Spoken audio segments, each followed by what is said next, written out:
Setelah Samuel menjadi tua, diangkatnyalah anak-anaknya laki-laki menjadi hakim atas orang Israel. Nama anaknya yang sulung ialah Yoel, dan nama anaknya yang kedua ialah Abia. Keduanya menjadi hakim di Beersheba. Tetapi anak-anaknya itu tidak hidup seperti ayahnya. Mereka mengejar laba, menerima suap, dan memutarbalikkan keadilan. Sebab itu berkumpullah semua tua-tua Israel.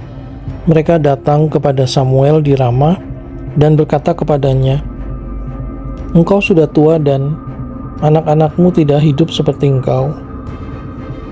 Maka angkatlah sekarang seorang raja atas kami untuk memerintah kami seperti pada segala bangsa-bangsa lain." Waktu mereka berkata, "Berikanlah kepada kami seorang raja untuk memerintah kami," perkataan itu mengesalkan Samuel. Maka berdoalah Samuel kepada Tuhan.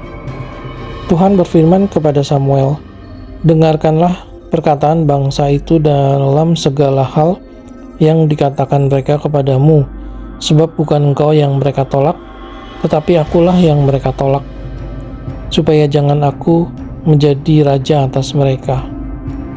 Tepat seperti yang dilakukan mereka kepadaku sejak hari aku menuntun mereka keluar dari Mesir sampai hari ini, yakni meninggalkan daku dan beribadah kepada Allah lain.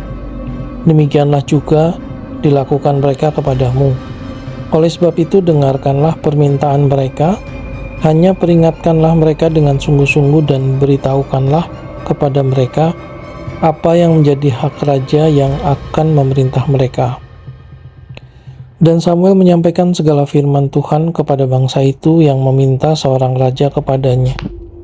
Katanya, "Inilah yang menjadi hak raja yang akan memerintah kamu itu. Anak-anakmu laki-laki akan diambilnya dan dipekerjakannya pada keretanya dan pada kudanya, dan mereka akan berlari di depan keretanya. Ia akan menjadikan mereka kepala pasukan 1.000 dan kepala pasukan 50. Mereka akan membajak ladangnya dan mengerjakan penuaian baginya. Senjata-senjatanya dan perkakas keretanya akan dibuat mereka. Anak-anakmu perempuan akan diambilnya sebagai juru campur rempah-rempah, juru masak dan juru makanan. Selanjutnya dari ladangmu, kebun anggurmu dan kebun zaitunmu akan diambilnya yang paling baik dan akan diberikannya kepada pegawai-pegawainya. Dari gandummu dan hasil kebun anggurmu akan diambilnya 1/10 dan akan diberikannya kepada pegawai-pegawai istananya dan kepada pegawai-pegawainya yang lain. Budak-budakmu laki-laki dan budak-budakmu perempuan, ternakmu yang terbaik dan keledai-keledaimu akan diambilnya dan dipakainya untuk pekerjaannya. Dari kambing dombamu akan diambilnya 1/10 dan kamu sendiri akan menjadi budaknya. Pada waktu itu kamu akan berteriak kepada rajamu yang kamu pilih itu, tetapi Tuhan tidak akan menjawab kamu pada waktu itu." Tetapi bangsa itu menolak mendengarkan perkataan Samuel dan mereka berkata, "Tidak, harus ada raja atas kami. Maka kami pun akan sama seperti segala bangsa-bangsa lain. Raja kami akan menghakimi kami dan memimpin kami dalam perang." Samuel mendengar segala perkataan bangsa itu dan menyampaikannya kepada Tuhan. Tuhan berfirman kepada Samuel, "Dengarkanlah permintaan mereka dan angkatlah seorang raja bagi mereka." Kemudian berkatalah Samuel kepada orang-orang Israel itu, "Pergilah masing-masing ke kotanya." Ada seorang dari daerah Benyamin, namanya Kis bin Abiel bin Zeror bin Bekorat bin Afiyah, seorang suku Benyamin, seorang yang berada. Orang ini ada anaknya laki-laki namanya Saul, seorang muda yang elok rupanya. Tidak ada seorang pun dari antara orang Israel yang lebih elok daripadanya. Dari bahu ke atas ia lebih tinggi daripada setiap orang sebangsanya. Kis, ayah Saul itu, kehilangan keledai-keledai betinanya. Sebab itu berkatalah Kis kepada Saul anaknya, "Ambillah salah seorang bujang Bersiaplah dan pergilah mencari keledai-keledai itu." Lalu mereka berjalan melalui pegunungan Efraim, juga mereka berjalan melalui tanah Salisa, tetapi tidak menemuinya. Kemudian mereka berjalan melalui tanah Sahalim, tetapi keledai-keledai itu tidak ada. Kemudian mereka berjalan melalui tanah Benyamin, tetapi tidak menemuinya. Ketika mereka sampai ke tanah Zuf, berkatalah Saul kepada bujangnya yang bersama-sama dengan dia, "Mari kita pulang. Nanti ayahku tidak lagi memikirkan keledai-keledai itu, tetapi khawatir mengenai kita."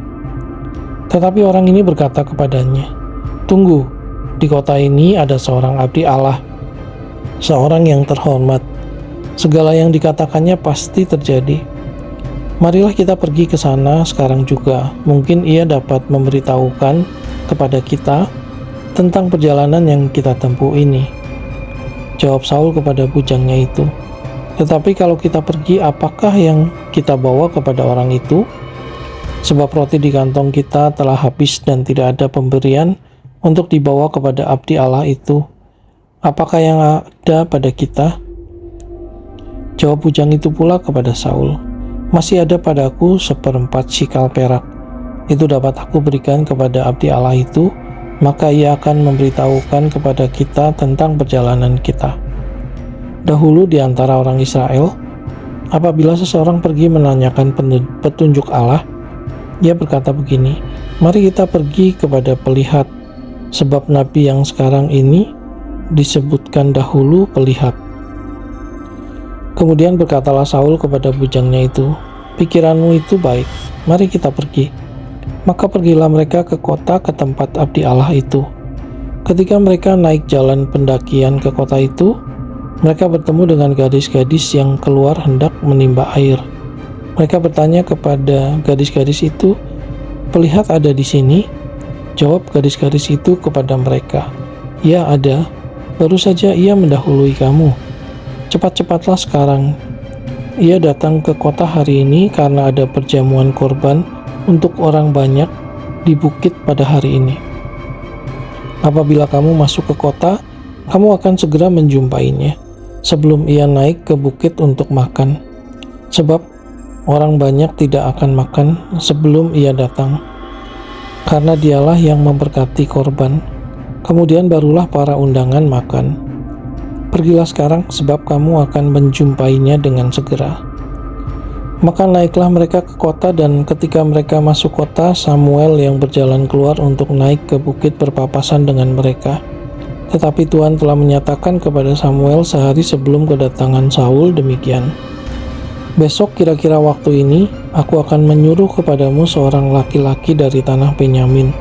Engkau akan mengurapi dia menjadi raja atas umatku Israel, dan ia akan menyelamatkan umatku dari tangan orang Filistin, sebab aku telah memperhatikan sengsara umatku itu, karena teriakannya telah sampai kepadaku."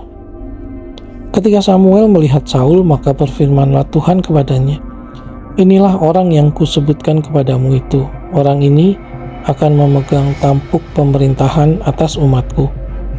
Dalam pada itu Saul datang mendekati Samuel di tengah pintu gerbang dan berkata, "Maaf, di mana rumah pelihat itu?" Jawab Samuel kepada Saul, katanya, "Akulah pelihat itu. Naiklah mendahului aku ke bukit. Hari ini kamu makan bersama-sama dengan daku. Besok pagi aku membiarkan kau pergi, dan aku akan memberitahukan kepadamu segala sesuatu yang ada dalam hatimu. Adapun keledai-keledaimu yang telah hilang 3 hari lamanya sampai sekarang, janganlah engkau khawatir, sebab telah diketemukan. Tetapi siapakah yang memiliki segala yang diingini orang Israel? Bukankah itu ada padamu dan pada seluruh kaum keluargamu?" Tetapi jawab Saul, "Bukankah aku seorang suku Benyamin, suku yang terkecil di Israel? Dan bukankah kaumku yang paling hina dari segala kaum suku Benyamin? Mengapa Bapa berkata demikian kepadaku?" Sesudah itu Samuel mengajak Saul dan bujangnya, dibawanya ke pendopo dan diberikannya kepada mereka tempat utama di depan para undangan, yang banyaknya kira-kira 30 orang. Berkatalah Samuel kepada juru masak, "Berikanlah sekarang bagian yang kuberikan kepadamu tadi dengan pesan, simpanlah ini dahulu." Lalu juru masak itu menghidangkan paha dan apa yang termasuk ke situ dan meletakkannya ke depan Saul, dan Samuel berkata, "Lihat, yang tinggal ini diletakkan ke depanmu, makanlah, sebab telah disimpan bagimu untuk perayaan ini."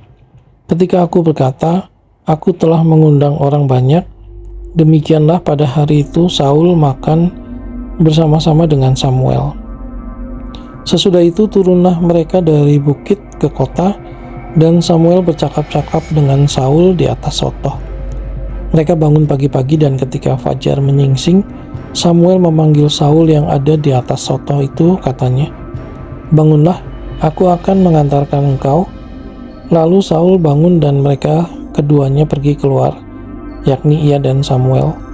Ketika mereka turun sampai ke ujung kota, berkatalah Samuel kepada Saul, "Katakanlah kepada bujang itu supaya ia pergi mendahului kita. Tetapi berhentilah engkau sebentar, maka aku akan memberitahukan kepadamu firman Allah." Lalu Samuel mengambil buli-buli berisi minyak, dituangnyalah ke atas kepala Saul, diciumnyalah dia sambil berkata, "Bukankah Tuhan telah mengurapi engkau menjadi raja atas umatnya Israel? Engkau akan memegang tampuk pemerintahan atas umat Tuhan, dan engkau akan menyelamatkannya dari tangan musuh-musuh di sekitarnya. Inilah tandanya bagimu bahwa Tuhan telah mengurapi engkau menjadi raja atas miliknya sendiri. Apabila engkau pada hari ini pergi meninggalkan aku, maka engkau akan bertemu dengan 2 orang laki-laki di dekat kubur Rahel di daerah Benyamin di Zelza. Mereka akan berkata kepadamu, 'Keledai-keledai yang kau cari itu telah diketemukan,' dan ayahmu tidak memikirkan keledai-keledai itu lagi, tetapi ia khawatir mengenai kamu, katanya, 'Apakah yang akan kuperbuat untuk anakku itu?' Dari sana engkau akan berjalan terus lagi dan sampai ke pohon Tarbatin Tabor. Maka di sana engkau akan ditemui oleh 3 orang laki-laki yang naik menghadap Allah di Betel. Seorang membawa 3 ekor anak kambing, seorang membawa 3 ketul roti, dan yang lain lagi sebuyung anggur. Mereka akan memberi salam kepadamu dan memberikan kepadamu 2 ketul roti yang akan kau terima dari mereka. Sesudah itu engkau akan sampai ke Gibea Allah, tempat kedudukan pasukan orang Filistin, dan apabila engkau masuk kota, engkau akan berjumpa di sana dengan serombongan nabi yang turun dari bukit pengorbanan dengan gambus, rebana, suling, dan kecapi di depan mereka. Mereka sendiri akan kepenuhan seperti nabi. Maka roh Tuhan akan berkuasa atasmu, engkau akan kepenuhan bersama-sama dengan mereka dan berubah menjadi manusia lain. Apabila tanda-tanda ini terjadi kepadamu, lakukanlah apa saja yang didapat oleh tanganmu, sebab Allah menyertai engkau. Engkau harus pergi ke Gilgal mendahului aku, dan camkanlah, aku akan datang kepadamu untuk mempersembahkan korban bakaran dan korban keselamatan. Engkau harus menunggu 7 hari lamanya sampai aku datang kepadamu dan memberitahukan kepadamu apa yang harus kau lakukan." Sedang ia berpaling untuk pergi meninggalkan Samuel, maka Allah mengubah hatinya menjadi lain, dan segala tanda-tanda yang tersebut itu terjadi pada hari itu juga. Ketika mereka sampai di Gibea dari sana, maka bertemulah ia dengan serombongan nabi. Roh Allah berkuasa atasnya, dan Saul turut kepenuhan seperti nabi di tengah-tengah mereka. Dan semua orang yang mengenalnya dari dahulu melihat dengan heran bahwa ia bernubuat bersama-sama dengan nabi-nabi itu. Lalu berkatalah orang banyak yang satu kepada yang lain, "Apakah gerangan yang terjadi dengan anak Kis itu? Apa Saul juga termasuk golongan nabi?" Lalu seorang dari tempat itu menjawab, "Siapakah bapa mereka?" Itulah sebabnya menjadi peribahasa, "Apa Saul juga termasuk golongan nabi?" Setelah habis ia kepenuhan seperti nabi, pulanglah ia, dan paman Saul berkata kepadanya dan bujangnya, "Dari mana kamu?" Jawabnya, "Mencari keledai-keledai itu." Tetapi ketika tidak terlihat, maka kami pergi kepada Samuel. Kepada paman Saul itu berkata, "Coba ceritakan kepadaku apa yang dikatakan Samuel kepada kamu." Kata Saul kepada pamannya itu, "Terus saja diberitahukannya kepada kami bahwa keledai-keledai itu telah diketemukan, tetapi perihal menjadi raja yang telah dikatakan Samuel kepadanya, tidak diceritakan kepadanya." Kemudian Samuel mengerahkan bangsa itu ke hadapan Tuhan di Mizpah, dan ia berkata kepada orang Israel itu, "Beginilah firman Tuhan Allah Israel, Aku telah menuntun orang Israel keluar dari Mesir dan telah melepaskan kamu dari tangan orang Mesir dan dari tangan segala kerajaan yang menindas kamu. Tetapi sekarang kamu menolak Allahmu yang menyelamatkan kamu dari segala malapetaka dan kesusahanmu dengan berkata, 'Tidak, angkatlah seorang raja atas kami.' Maka sebab itu berdirilah kamu di hadapan Tuhan menurut sukumu dan menurut kaummu." Lalu Samuel menyuruh segala suku Israel tampil ke muka, maka didapati suku Benyamin. Sesudah itu disuruh nyala suku Benyamin tampil ke muka menurut kaum keluarganya. Maka didapati kaum keluarga Matri. Akhirnya disuruh nyala kaum keluarga Matri tampil ke muka seorang demi seorang, maka didapati Saul bin Kis. Tetapi ketika ia dicari, ia tidak diketemukan. Sebab itu ditanyakan pulalah kepada Tuhan, "Apa orang itu juga datang kemari?" Tuhan menjawab, "Sesungguhnya ia bersembunyi di antara barang-barang." Berlarilah orang ke sana dan mengambilnya dari sana, dan ketika ia berdiri di tengah-tengah orang-orang sebangsanya, ternyata ia dari bahu ke atas lebih tinggi daripada setiap orang sebangsanya. Dan Samuel berkata kepada seluruh bangsa itu, "Kamu lihatkah orang yang dipilih Tuhan itu? Sebab tidak ada seorang pun yang sama seperti dia di antara seluruh bangsa itu." Lalu bersoraklah seluruh bangsa itu demikian, "Hidup raja!" Kemudian Samuel menguraikan kepada bangsa itu tentang hak-hak kerajaan, menuliskannya pada suatu piagam dan meletakkannya di hadapan Tuhan. Sesudah itu Samuel menyuruh seluruh bangsa itu pulang masing-masing ke rumahnya. Saul pun pulang ke rumahnya ke Gibea, dan bersama-sama dengan dia ikut pergi orang-orang gagah perkasa yang hatinya telah digerakkan Allah. Tetapi orang-orang dursila berkata, "Masakan orang ini dapat menyelamatkan kita?"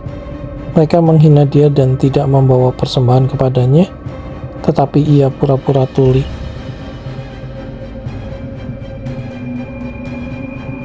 Maka Nahas orang Amon itu bergerak maju dan berkemah mengepung Yabes Gilead.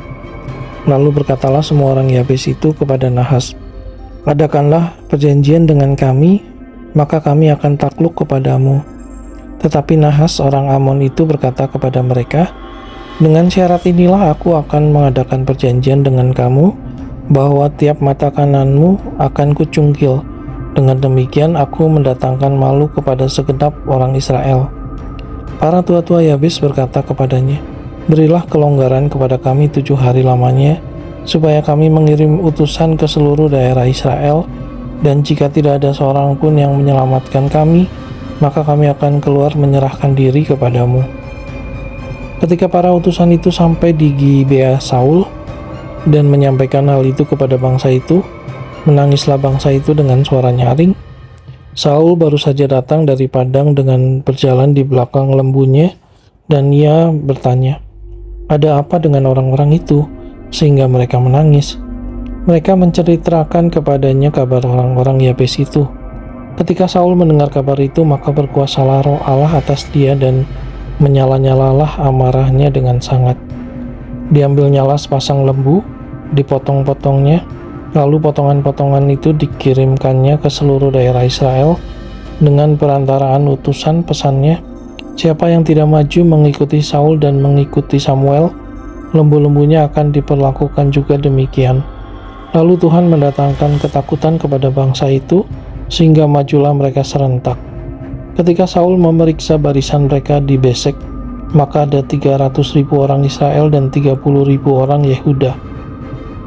Kepada para utusan yang datang itu dikatakan, "Beginilah kamu katakan kepada orang-orang Yabes Gilead, besok pada waktu panas teriknya matahari akan datang bagimu penyelamatan." Ketika para utusan kembali dan memberitahukan hal itu kepada orang-orang Yabes, bersukacitalah mereka. Lalu orang-orang Yabes itu berkata kepada Nahas, "Besok kami akan keluar menyerahkan diri kepadamu, maka bolehlah kamu lakukan terhadap kami apapun yang kamu pandang baik." Keesokan harinya Saul membagi rakyat itu menjadi 3 pasukan. Mereka itu masuk ke tengah-tengah perkemahan musuh pada waktu kawal pagi dan memukul kalah orang-orang Amon sebelum hari panas, dan terserak-seraklah orang-orang yang lolos itu, sehingga di antara mereka tidak ada tinggal 2 orang bersama-sama. Lalu berkatalah bangsa itu kepada Samuel, "Siapakah yang telah berkata, 'Masakan Saul menjadi raja atas kita?' Serahkanlah orang-orang itu supaya kami membunuhnya." Tetapi kata Saul, "Pada hari ini seorang pun tidak boleh dibunuh, sebab pada hari ini Tuhan telah mewujudkan keselamatan kepada Israel." Dan Samuel berkata kepada bangsa itu, "Marilah kita pergi ke Gilgal dan membaharui jabatan raja di sana." Lalu pergilah seluruh bangsa itu ke Gilgal dan menjadikan Saul raja di sana di hadapan Tuhan di Gilgal, dan mereka mempersembahkan di sana korban keselamatan di hadapan Tuhan, dan bersukarialah di sana Saul dan semua orang Israel dengan sangat.